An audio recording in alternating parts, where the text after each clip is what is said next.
சூர்யானோடைய கருப்பு திரைப்படத்தோட releasing date பற்றின ஒரு அருமையான தகவலோட தான் இந்த ஒரு வீடியோவில் வந்திருக்கோம். என்ன ரிலீசிங் டேட் பற்றின தகவல் தானே கேட்குறீங்க. நம்ம கருப்பு திரைப்படம் தீபாவளிக்கே ரிலீஸ் ஆக வேண்டியது. பட் நான் ரிலீஸ் ஆகாமல் போனதுக்கான முக்கிய காரணமே ஓடிடி ரைட் சேல் ஆகாது. பட் நான் இப்போ ஓடிடி ரைட் சேல் ஆயிடுச்சு. இதை போன வீடியோவில் சொல்லியிருப்பேன்.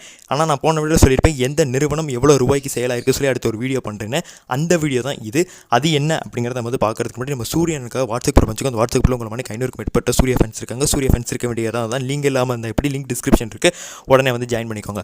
ஓகே, இன்றைக்கான வீடியோக்குள்ளே போயிடலாம். நம்ம சூர்யானோட கருப்பு திரைப்படத்தோடைய ஓடிடி ரைட்ஸை நெட்ஃப்ளிக்ஸ் நிறுவனம் தான் வாங்கியிருக்காங்க. 96 கோடிக்கு வாங்கியிருக்காங்க. Near about 100 crores. இது சாதாரணமான ப்ரைஸ் கிடையாது.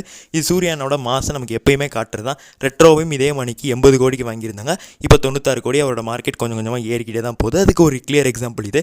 ஸோ இதன் முன்னிட்டு எனக்கு தெரிஞ்ச கருப்பு திரைப்படம் கண்டிப்பாக ஜனவரியில் ரிலீஸ் பண்ண போகிறாங்க.